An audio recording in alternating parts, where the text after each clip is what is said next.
Mo ci vede che ya ormai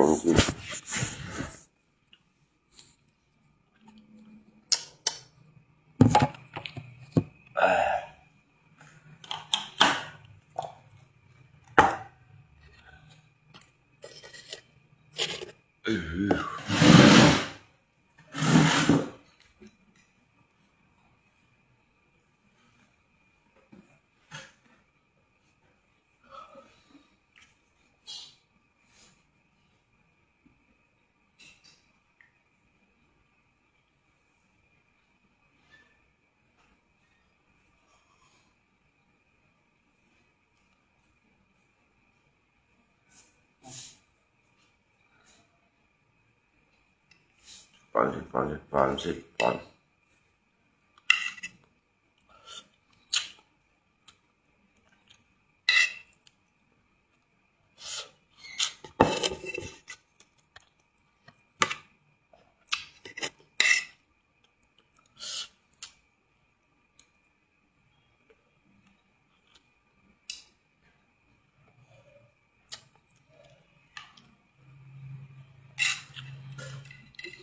Apa lagi kan?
Bueno, lanciar cek.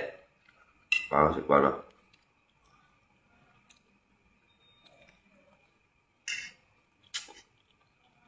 Temu dong ya.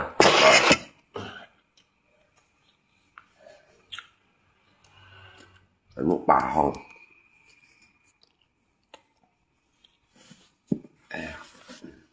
Harga. Tôi đi kiểu dặn một thêm mà. Mình đang một phía là mẹ họ.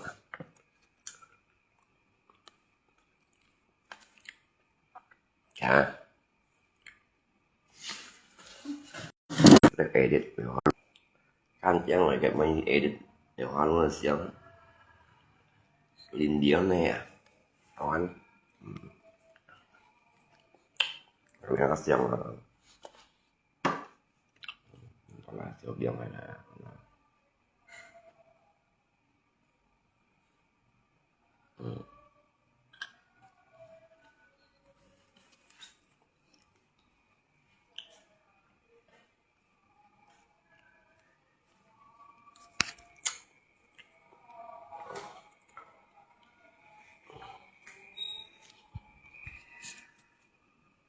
Chà. Không phải chè.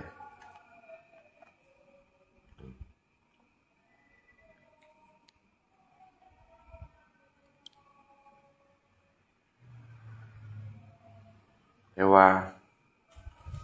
một bà không đến ngay tao nói được khó đó đã khó đó hai thằng cái mệt đến một cục đi cái bệnh con không chỉ điểm chúng nhớ si dẫn này si điểm chúng thầy thầy na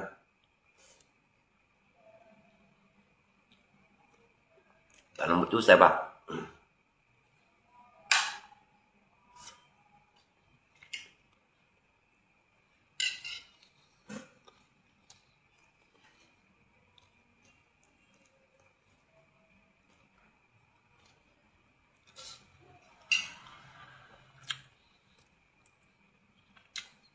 tại một chút xe bạc ra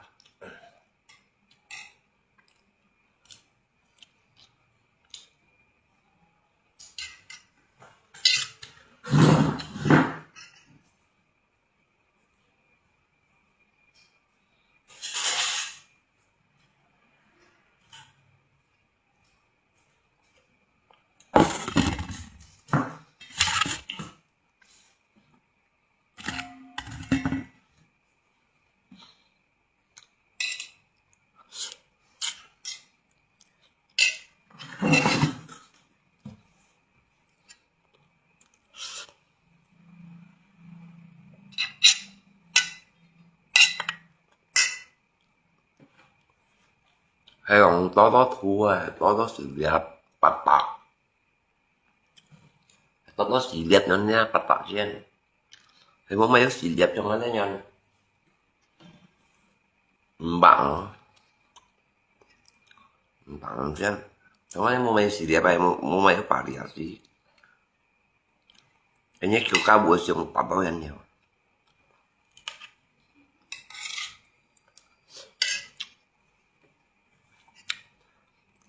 rồi nhé tổng 10 chia xe này động chạy đó cái đi ra cho có nhầm cái cho nó 10 chia xe mua nó 10 chia xe của mày có chén này cái gì muốn xong một chén mà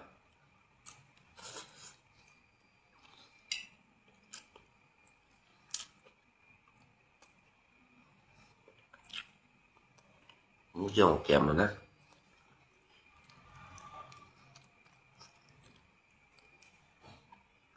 ở mày dùng miếng sánh sao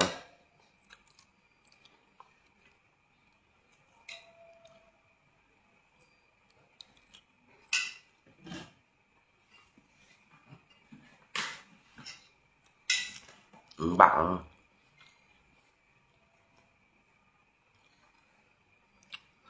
cái xã hội á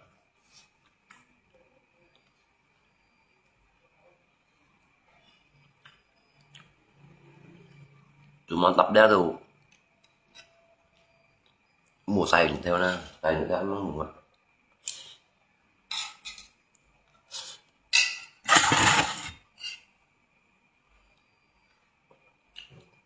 xe kiếm nó xài người ta không phải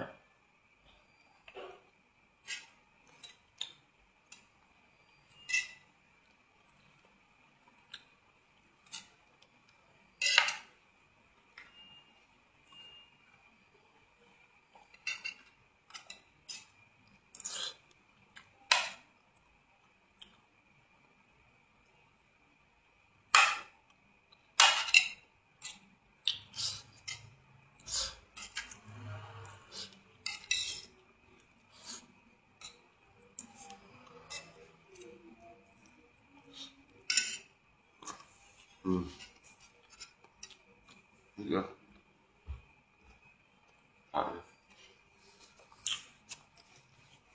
thay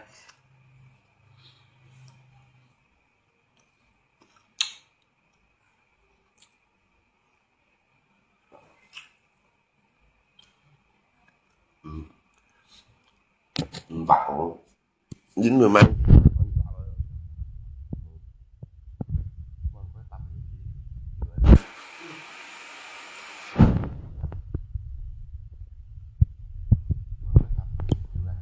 mình cái bạn là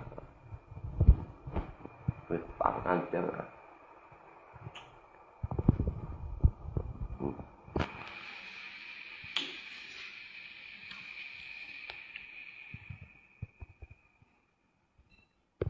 อยู่กับเมืองไทยที่เราทำปลาเนี่ยครับ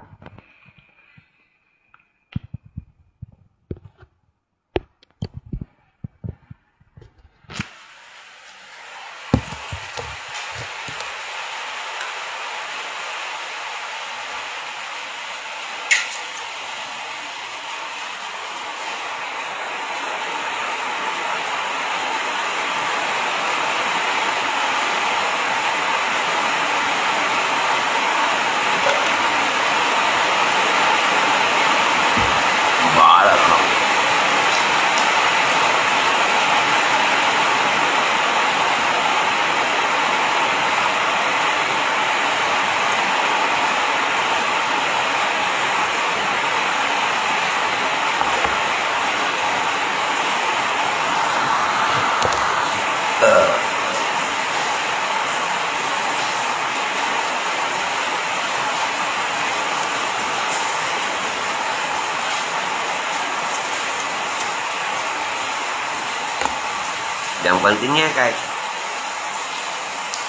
yang pentingnya kayak pak aja ya ban thì mày phân này không thầy một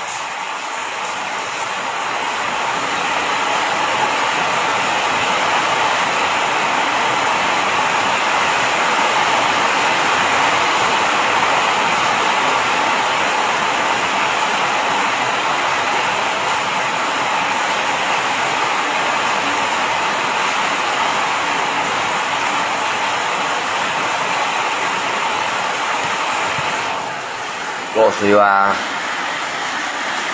落水落水。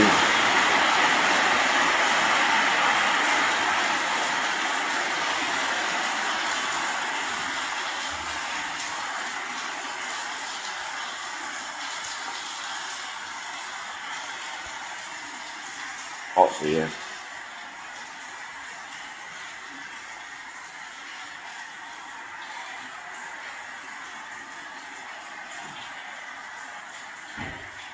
你先面嗰啲搭啊，搭cái lang lang mình coi là ngang lò lết sẽ nó ngang một cái lò lết sẽ nó nằm mà cái nhìn trong list ngang một mà ngang là xong cái bà lâu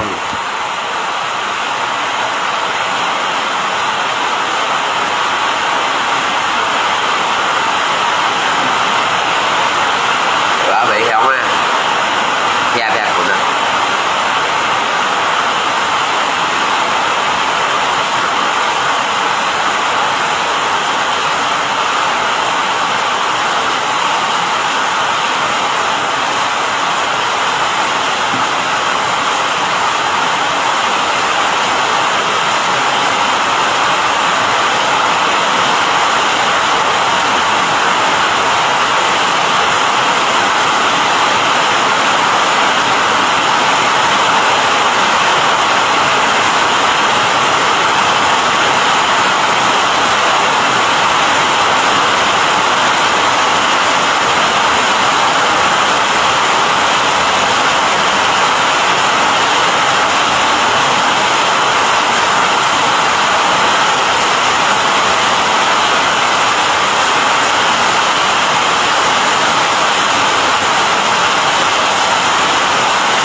kajian mas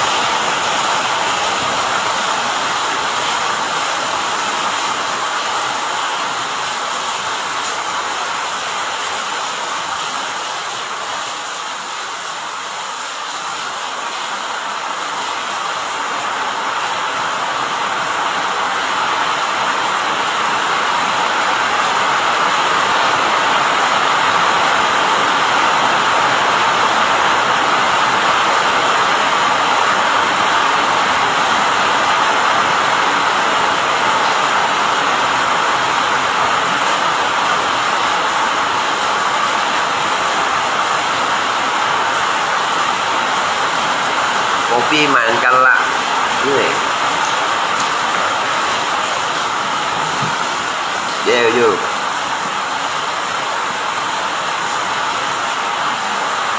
kopi cho hải quy gì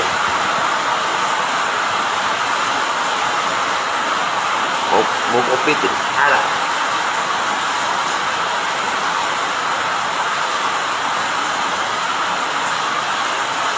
đây bạn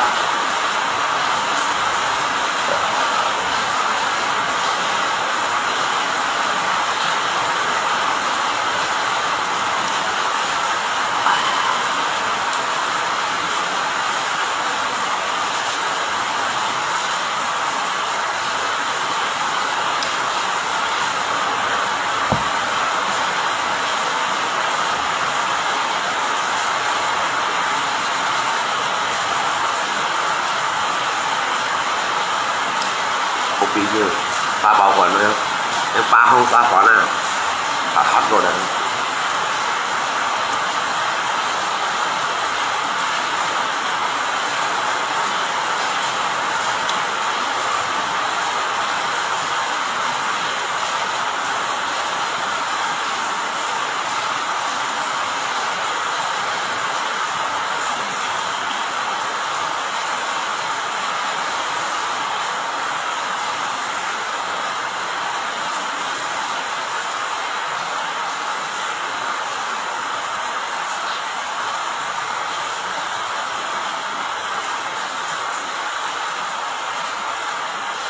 satu kilo 5 hari habis enggak? Saya nyonyon. Oh ya. Di kilo kopi pun gitu. Saya nyonyon lah. Những đoạn sống chi thân à?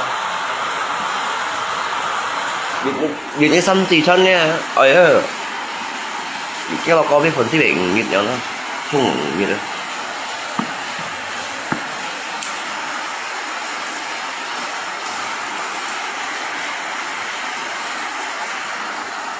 Ngay tập ập từ gì á, tập xăng à. Cái nó anh sẽ cái list ra bố cùng này anh sẽ. Nó tập ra chăng không? Chọn số list ra chăng á. Belang này á. Cái belang này tự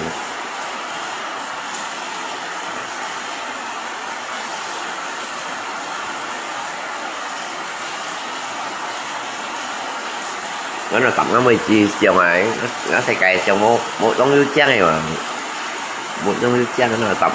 dòng chỉ môi miền này đó.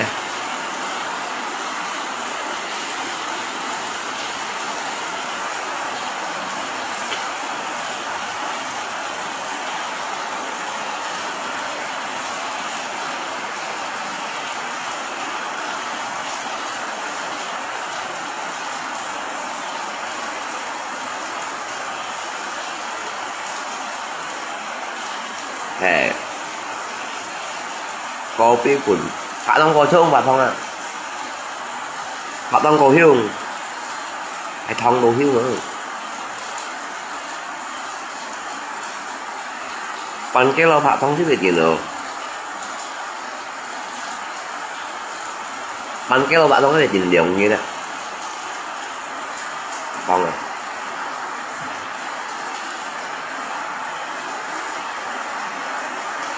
Kopi em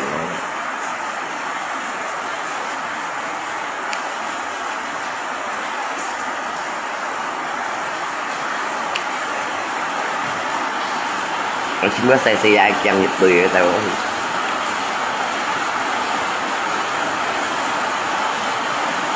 xe dài đó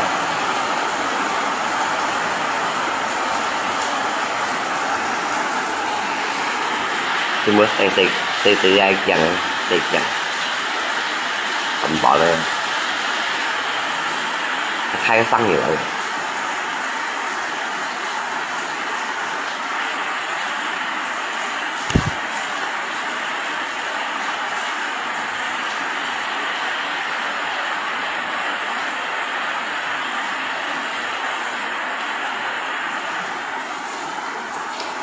Kopi tambah gula itu pahit. Yung musik kopi ya nggak mau pakai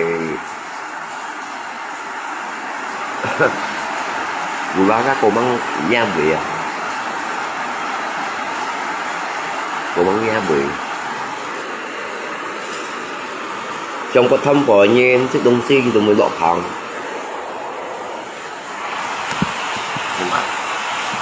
Có thâm phổi đó. Cái chiếc kopi đi chiếc thả đâu đó kìa mà bỏ phòng.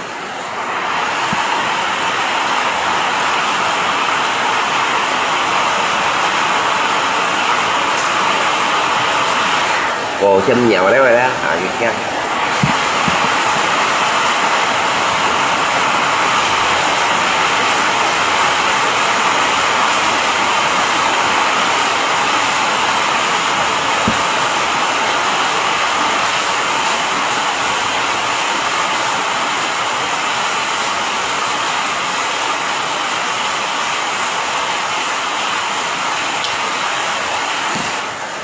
Cái bánh những bi rồi những he ngọt hệ chung đâu cái đi bánh những cái selalu iri ngay mà terbahas ngay đó itu tetap iri ngay vậy nè đúng không vậy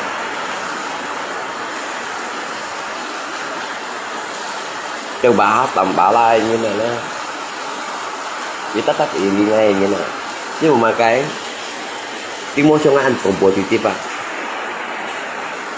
với người trong lòng bảo lại nhân còn positif đó à hả chứ ý đi làm bà lại trong cái phát những nhiều trong ăn của bộ thì tiếp ạ nhưng mà mẹ đi lo cái bộ đủ quá thôi ý đi và đã phải ghi các cái đi đủ nhiều trong thịt cá nhân ăn cùng bộ thì tiếp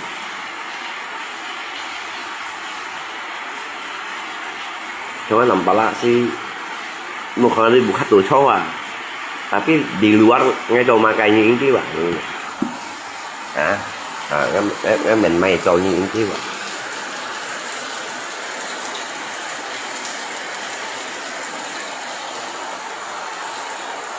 chào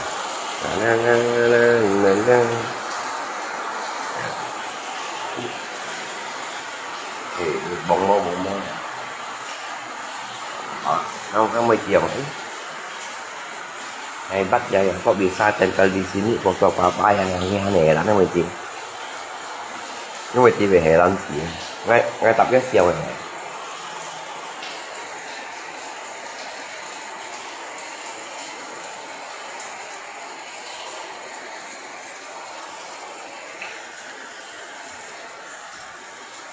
giang này sẽ cái sẽ ăn chăng nó sẽ ăn chăng hả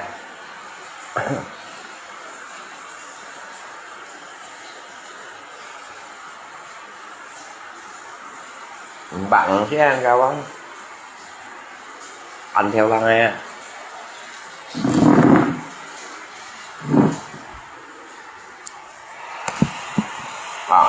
cái gọn cái thu phun nhín đấy không hả cái gọn tất cả làm bà làm một tổ Facebook khu tổ game nhà hả một cái số suốt đúng không cần buku cho cái miệng đó hả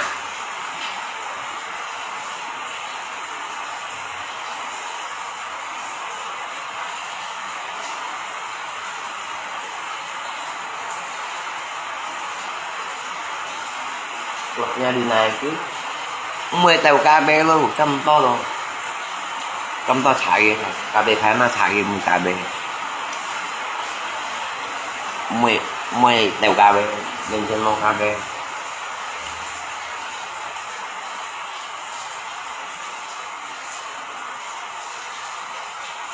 mua KB phải mình sẽ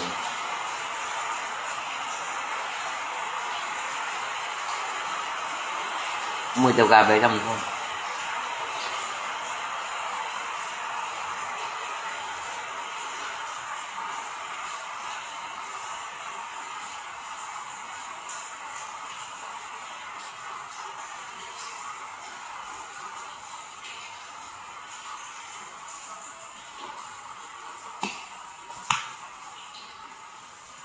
trong đó đấy 10 tàu KB chạy cái cà phê như tức là khi một cái trắng tỏ trắng lên trắng cái làm bạc khi một cái xe hẻ lém mà tay xe hẻ lém bằng một tay hẻ lém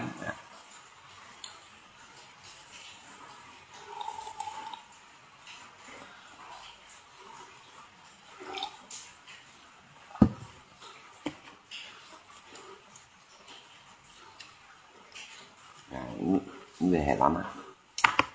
tôi đi những cái gì ra những là ví dụ bỏ những cái phần sọ là cái màu phấn cái màu phấn sọ cái màu phấn cái màu phổi hả chúng em nghĩ tới miền Bắc xào này nha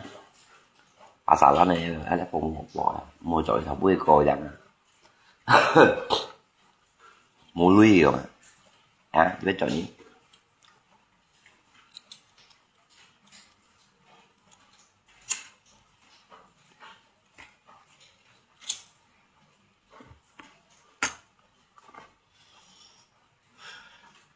bây giờ đây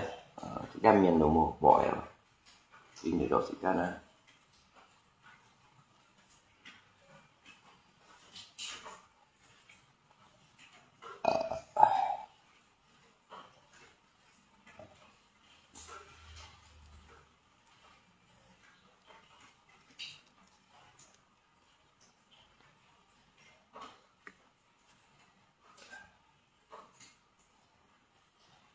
bỏ còn nhìn kia sao là còn nhìn kia sao là ngay cùng hinga bảo phong khi ngay bảo phong hinga bảo phong khi sang cái tụ của chun hinga khi ngay cũng mười chun hinga khi sang ngay cũng mười chun những buổi đó cắt đi rồi đó mắng teo cái nó đúng một tội rồi à của chị cái em mong sung là thì chứ cái tới còn không bởi cho chị khác tôi mong một gì mà một gì đó nó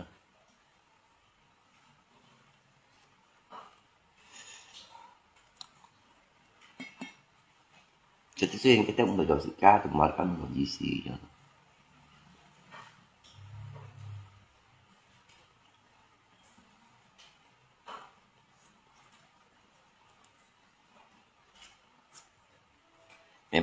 memang ai asal orang kêu dia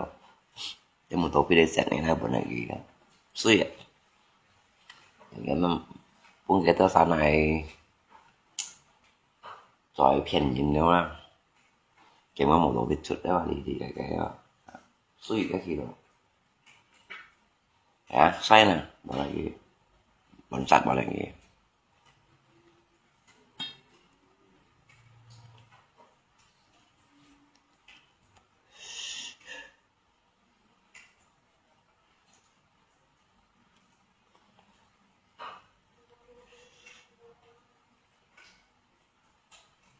뭐 함민자와 함민자 보셨죠? không của tôi á cái gì vẫn bằng thế này cái các con xe bắt ba các bạn cái con xe bắt ba chưa nào nhớ nhớ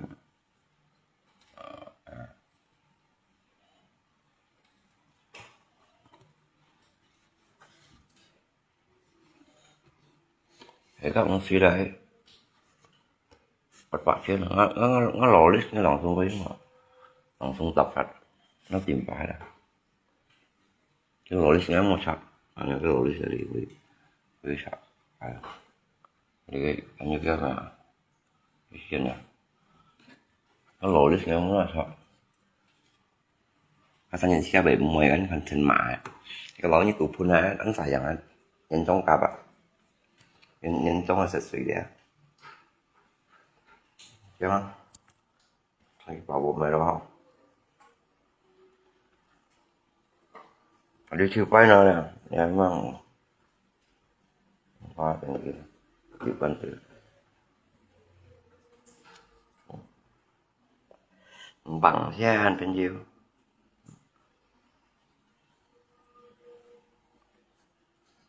vì anh sợ những cái kia nó thật sự à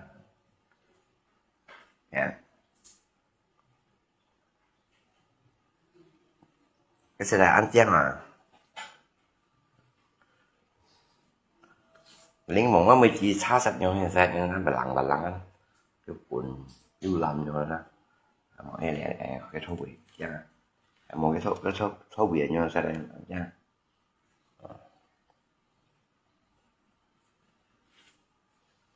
cái xe ăn cho thật sự nếu mới chỉ nhìn khí đó bắn vô nhìn khí đó bắn vô nhìn khí anh xin tiền cái thật sự à thì cái mẹ đầu đấy để thật sự để lại mà hồ kia ngoài những khi đó bắn vô nhìn khí đó là chăng hả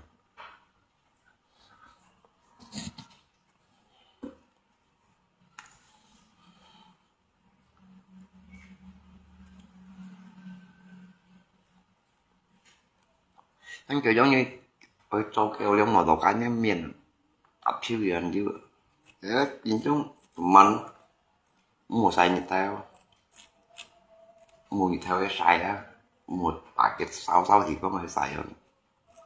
thì trên nó suy 10 ban cái tổ suy 10 ban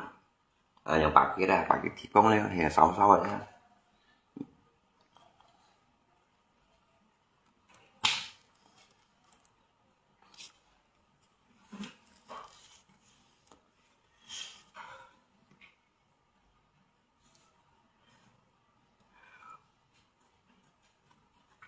daripada aja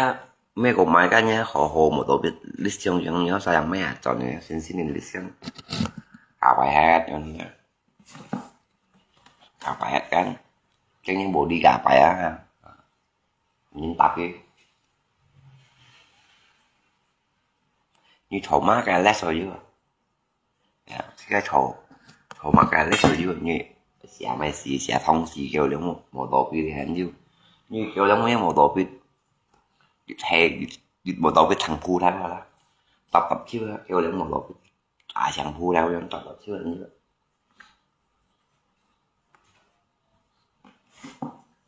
đấy như kêu giống một tổ biết thằng phu theo thông xì nhá thay cái xì nó sẽ là hơn kêu giống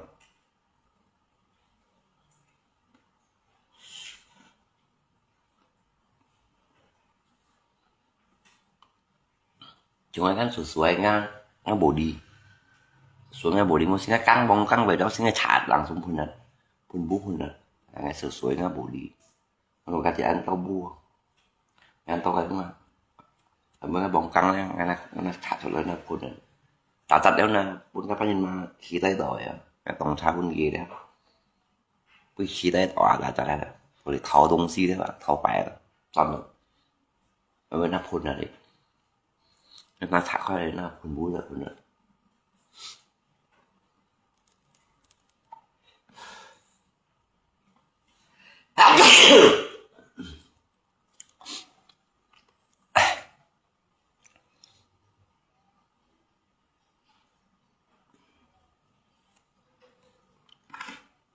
phết sa bát bạ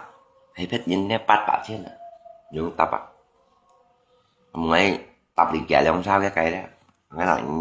nhá lộ lằng cả năm này kẹt nhá nó bước như đi tập cái tay thì kẹt làm sao như đi tập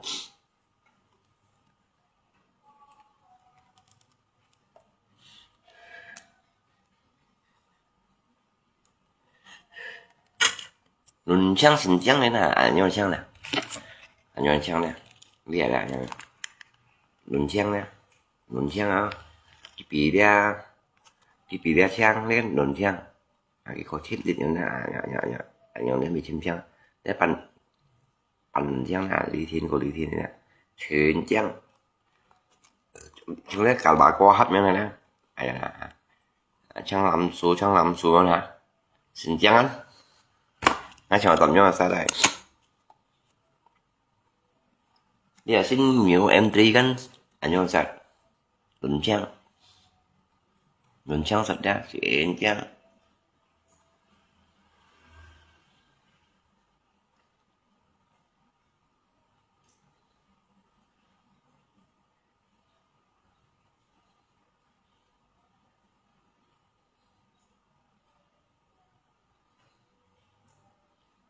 Aku Alongsin suruh kamu bikin paket karaoke tukang menangis buat orang meninggal.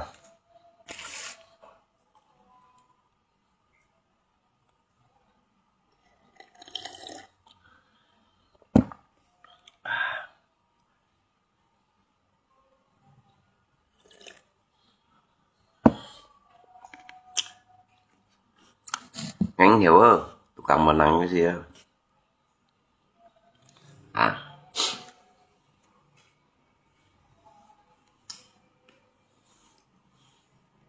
Nhưng mà bikin paket menangis nggak nyo.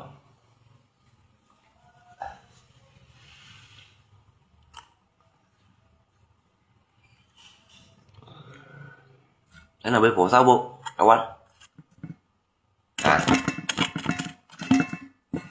sẽ là bếp khổ sao bộ sáng kiểu trong bếp khổ sao bộ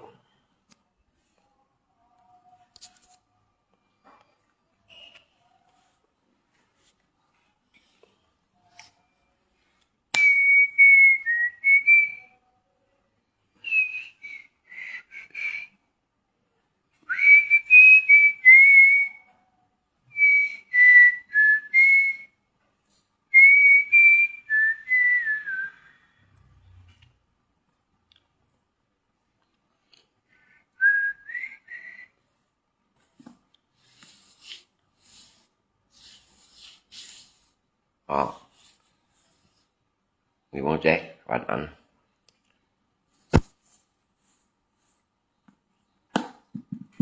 nhỏ luôn mình dưới con phát chơi gai kèm cho mà tôi biết à nhưng mà làm tôi biết đẹp bên rồi là à, cái con phát chơi mà tôi biết đó phát chơi kèm cho này à xỉu trắng kèm cho là xỉu trắng à mai ai bơi đâu cảm còn mộng của phải tự cả như này đúng thế nè mà chi bay bơi thì cảm còn mộng của cả mù xà xà những cái chuyện lo mù xà xà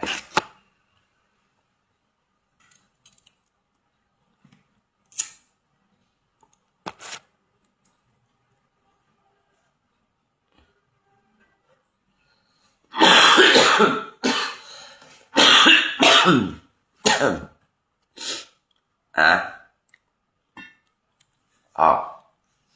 bù phu cho game yang nè một tổ bị cả tầm ba lạ sụt chút đeo à cái kiểu điều mà tập siêu ngắm nhà này một tổ bị là các bạn tâm tôi ra kiểu một tổ bị thằng tầm ba lạ mình thằng thầy xe thằng thầy xe chặt thằng thầy xe lại cho nó nhá trong khi nghe ra chủ yếu là tập tí tầm mà lại một tổ bị cái mình căn phải trả tập hành nữa nhá trong đó là một tổ bị cho bài động cho ông ta là thì sẵn giọng sẵn tay chứ bạn em nói là em còn là gì khi cho bài chọn nó nha nhà bị cả lò cái thì bóng cua à bị cua nè có nhìn mòn là tối ở đấy đó chạy không tay nè nhà bị bắp đều nó chạy không tay nè rồi thôi chứ các anh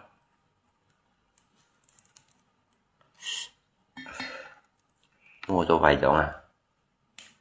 tập siêu gì mà ngồi trà ngồi ấy làm bà lại à đi thi à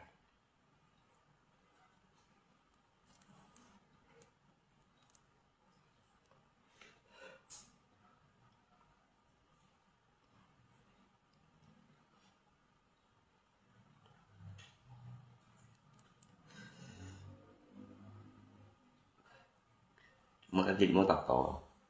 nhân tập không biết tập kêu sát đi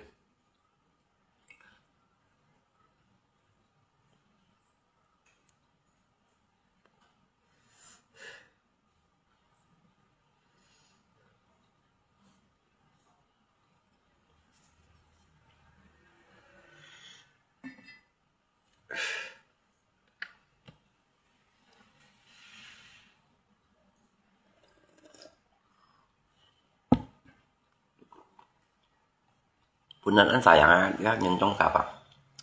nhân trong cặp phun là tụ phun này cũng là nó chỉ dòng là tụ phun này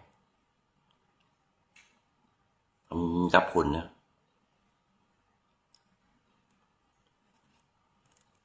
phun anh sayang anh không mới nữa anh tập anh mi trăm giờ lại thì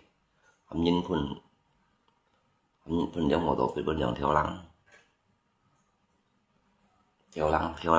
hay là đúng không phải sao đấy hay bless theo lăng bên dòng theo ấy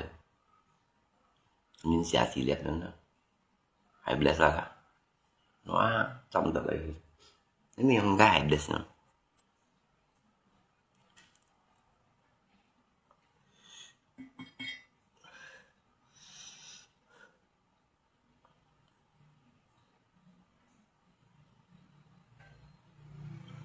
cái bà hắn quỳ à đấy à tô xí con cái trâu đấy à mình nói cái bà hắn là cái khoai ta sẽ bà hắn nha cái sticker à quỳ à anh quỳ sticker à cái dòng chen nó cho hạt cọc lo gì đó nó đẹp sao nó đẹp lỗi con nghiệp đẹp là mình chịu về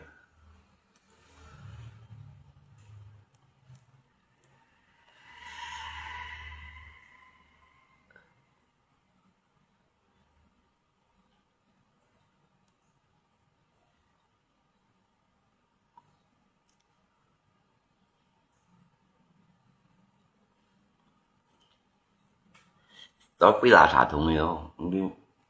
ta là quý sản bảo theo quý đi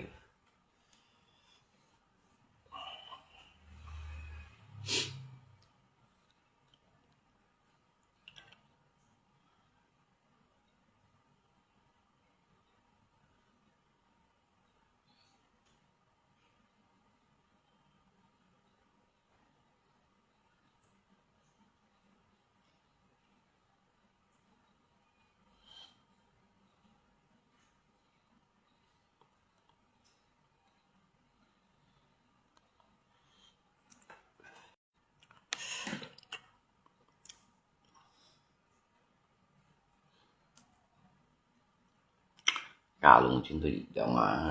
cả lùng chúng các loại phim đô chúng các loại phim nó mới dịch dòng này nha trong cái clip buồn như thế chỉ đi mà cây ra tôi đặt bỏ lý hạ còn thôi tổ tèo nó là này gọi là trong phòng đánh áp đặt ba chú lưới beli sepeda buat kamu sana ya jadi posisi alung sini kan ya kimi sia sika phải họ một đứa giờ ông tí mà cho tập tha mấy bên xe bò này một đứa sợ hả gì ra cái gì ra gì đi nhớ là co hả dân tí nhớ là coi kiến tí nhớ là co làm quỷ với anh thầy nhớ là coi làm quỷ với ra kiến tí vào anh thầy để làm quỷ với cái xíu quần cà gì lên nếu mà đâu anh à nhưng mà còn làm một cái lý do mấy quần cà gì lên là làm quỷ với anh thầy làm quỷ với à còn nếu một bộ video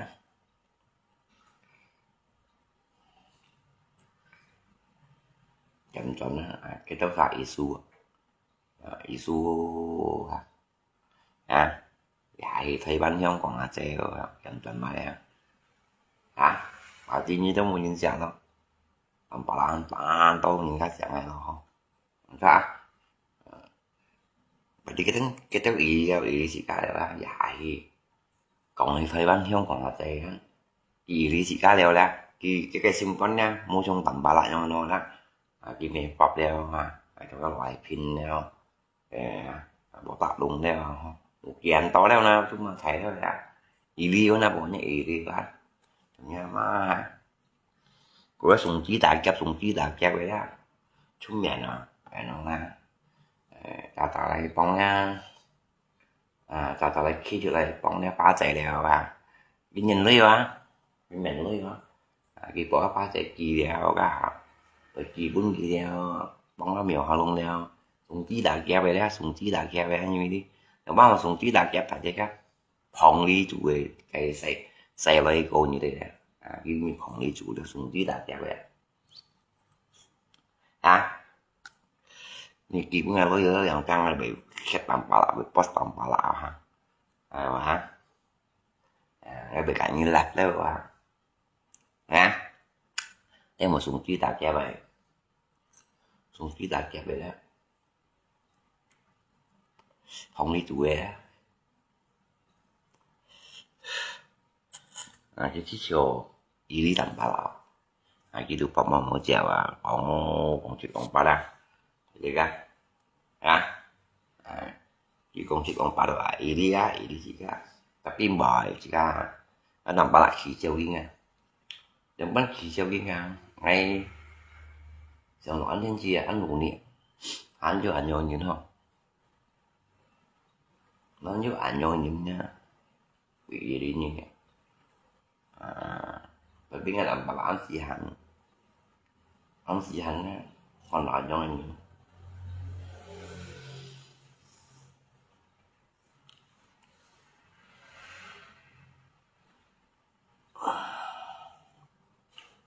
bà mình bộ xây bộ cô dặn như xây như đâu xây một ngay si xây một ngay xây cả dặn chúng mày ngay xây bộ xin cái sau mày ba thì mà là ba là mình cái mà hẳn ya jam chiều thì mà bị gì thì còn nói với xin tăng số và nó sẽ cái ra thì còn với xin tăng số là hả cái món với thầy với xin tăng số thì lọ nó đem chiều hi ghi bảo hi món gì lưới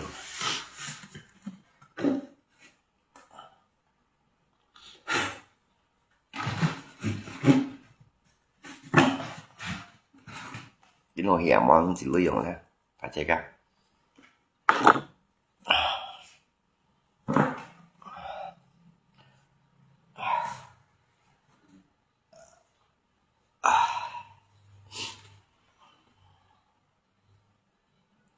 cái nó hi món gì lưới như thế sai của ya thì nó theo đi món không mà là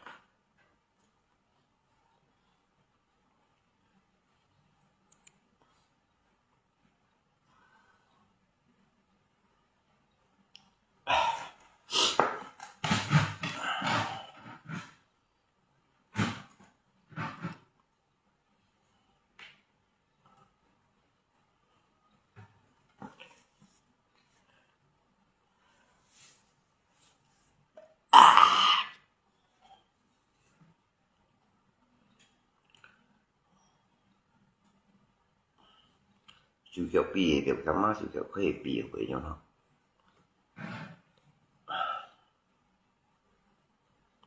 nó có bật chiều kinh trong đấy nó trong một tô cam tay đó tanpa udah gajian bang em mau cho saya nhung ni chân sih một ngày gajian mau saya cho cái nào jadi ngày mau cho theo đuổi nhưng ni chân sih một ngày gajian bang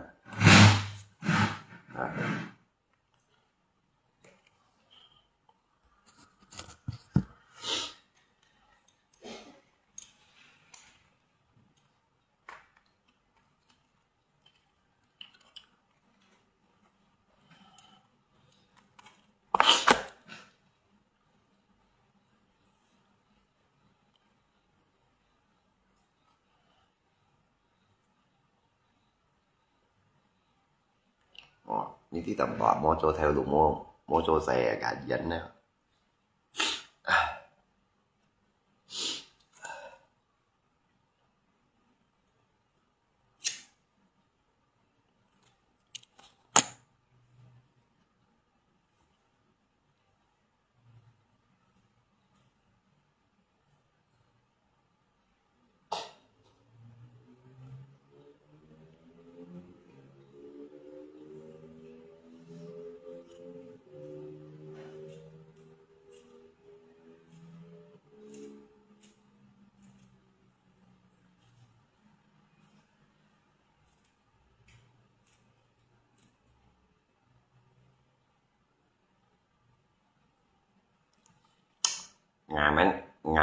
ngamen lo dai mau tiada abis kaki paus mau lu mau kaki paus tempat ngamen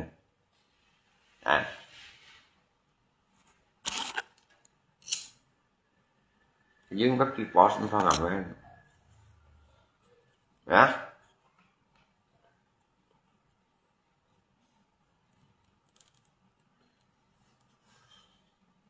abis gaji kau lihat Facebook abis kono ju bintang kok mungkin pendaftar Facebook pun gaji ya begitu gaji Facebook mana deh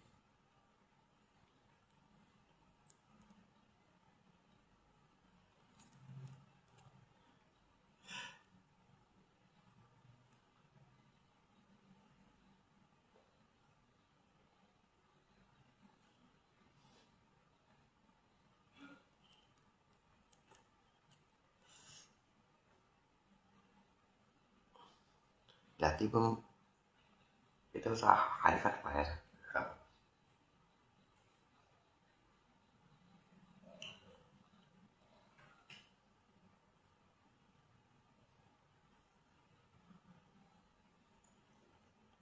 đúng rồi em kịp những cái khai không xa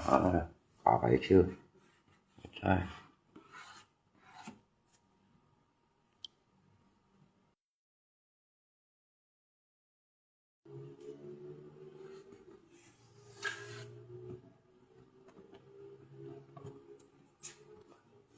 cho con phun này tạo cái gì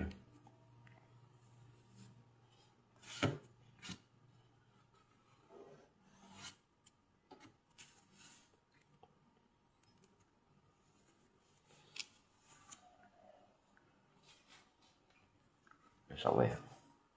nó có những gọt bánh hơn nữa để cho nó chín được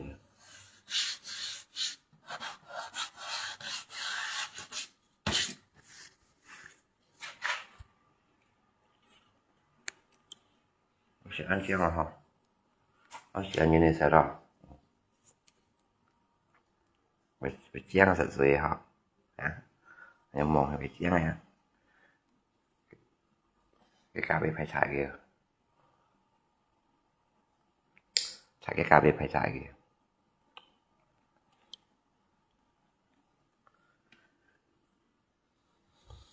một lần xa giờ tiếng là xài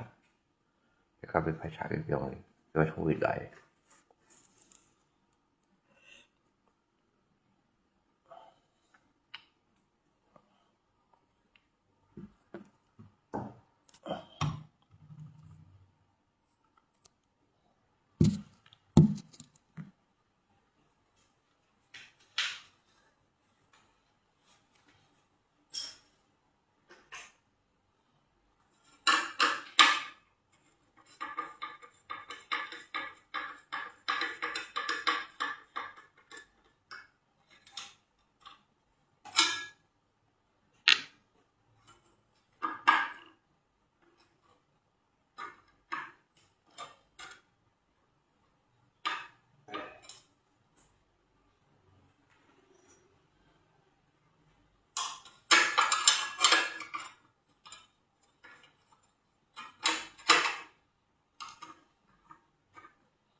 Mua cà phê phè có chừng nha có chừng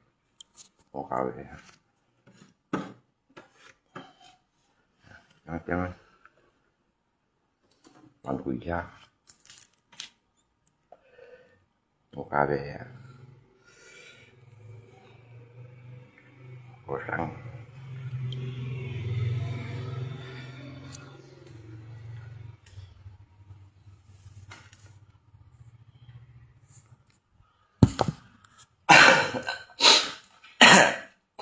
một tòa nhà ăn chăng một nhà là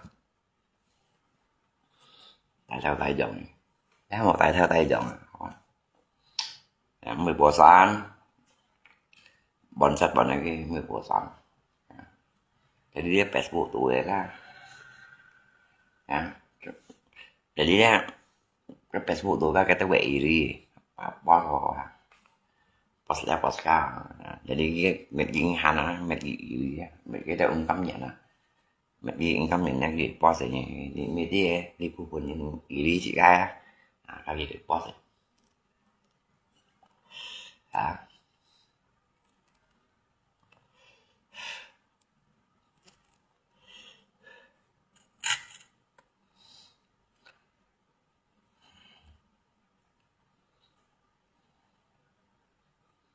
nếu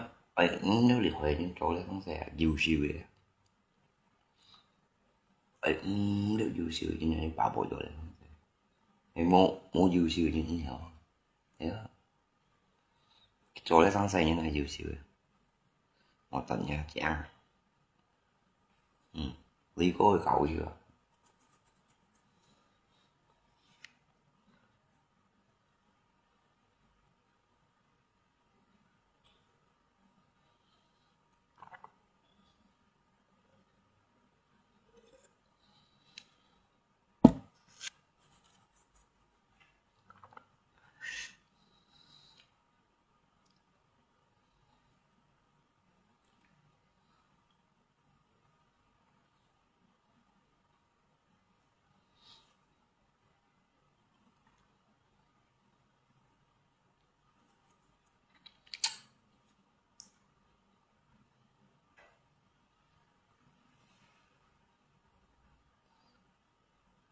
Medis 3 đấy tập em phát tập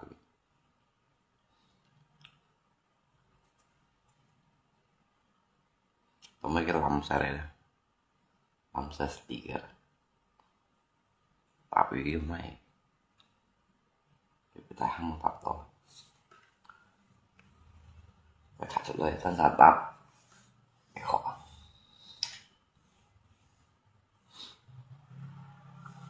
tập chẳng như vậy gì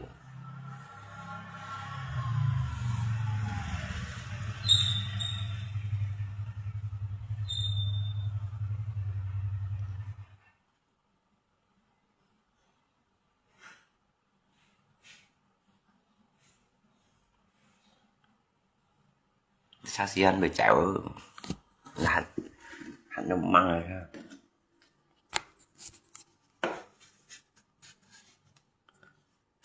cái lít suy đấy ha cái tiếp tục là bọn đại sinh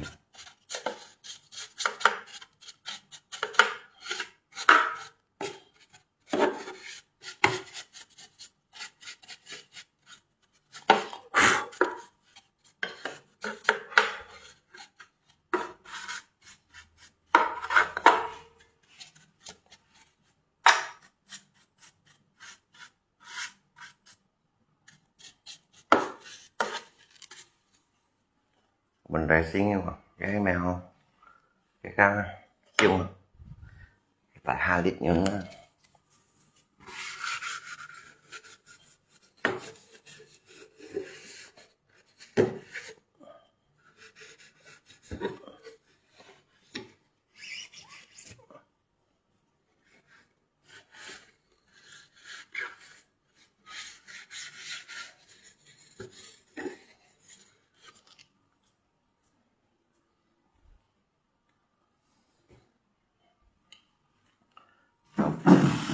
bukan ban racing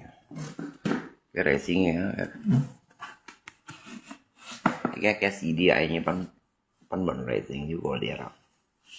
ya, sau khi chút Ya banyak ya.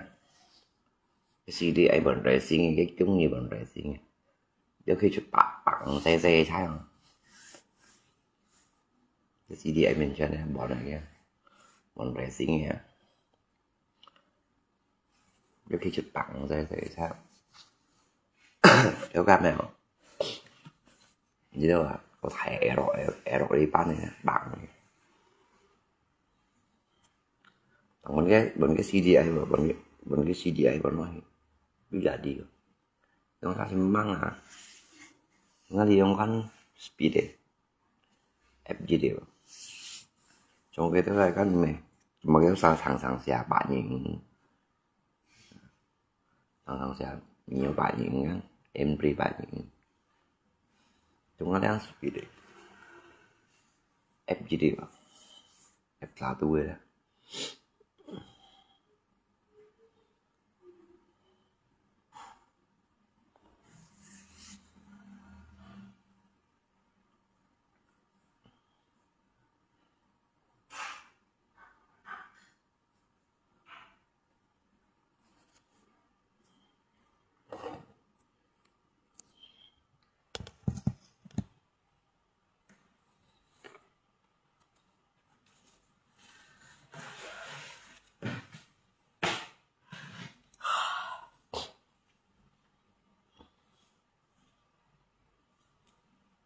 nhưng mà người Việt Giang này không anh đúng rồi người Việt Giang này cái sự Việt Giang này nhá nó mòn nha cái sự Việt Giang này cái mũi cầm bộ ăn xăng đâu nè cầm bộ ăn chăng là cái xe đó cầm bộ cái xe ăn chăng nhiều tập một tổ khá là xéo đó và cái trắng trắng hảo một tổ khá là tập cho chị ăn trắng như một cá lọ đó à cái tập chị ăn cho mà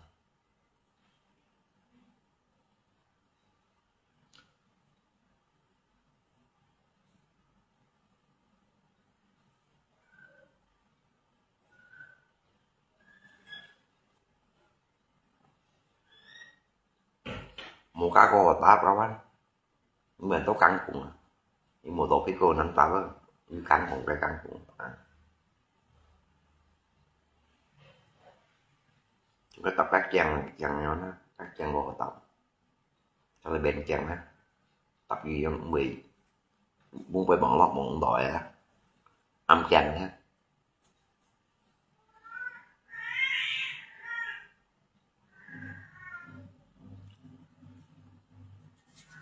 chịu ngô bao nhiêu nhớ sai bay xin mong thì chịu ngô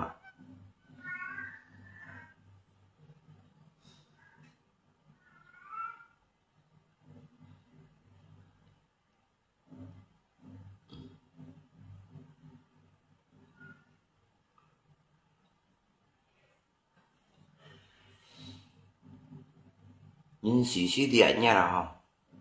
chủ nhất xích nhất đầu thâu ấy cô nhá nó đó thấy cả nhìn xí đó cô số như xí các chứ sao chỗ nhìn nha sau đó nó đó bắt nhất chủ nhất xích nhị nhất thâu ấy tao cô nhân tao tăng nhất là nhìn xí đó chứ một học sao các chồng chính tôi gì cũng gì nữa thì các bên juga tidak ada ho ini cewek yang tidak ada isi tidak ada kan thằng sẽ các xin tiêu thằng là nhìn nhá isi một cái biển nào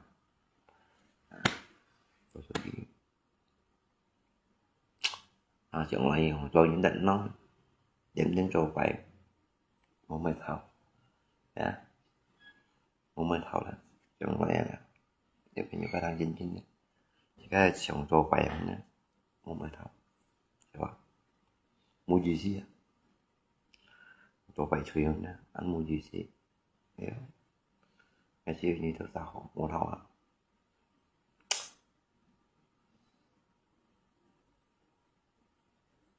như bên đó tôi nhìn cho vậy suy gần đó anh mong thọ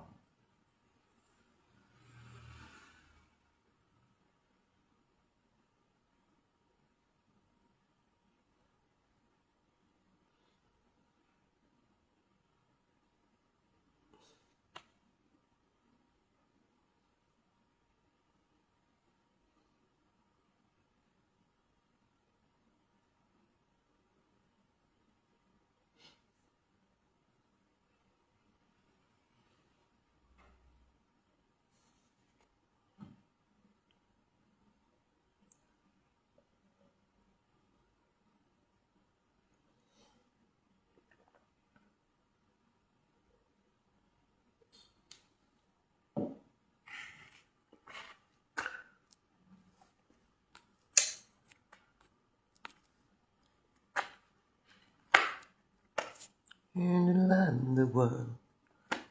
thì sân sơ hồ we the good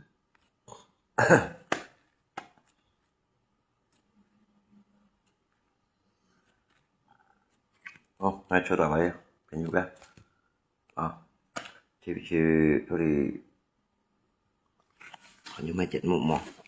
cũng khai khu chi về mò lộ luôn ăn kỹ nè một khai khu đấy không nhiều lộ chuyện không đây xin thao thì so với xin thao thì so với một khai khu một con chân mò lộ xí một khảo ăn phun bye bye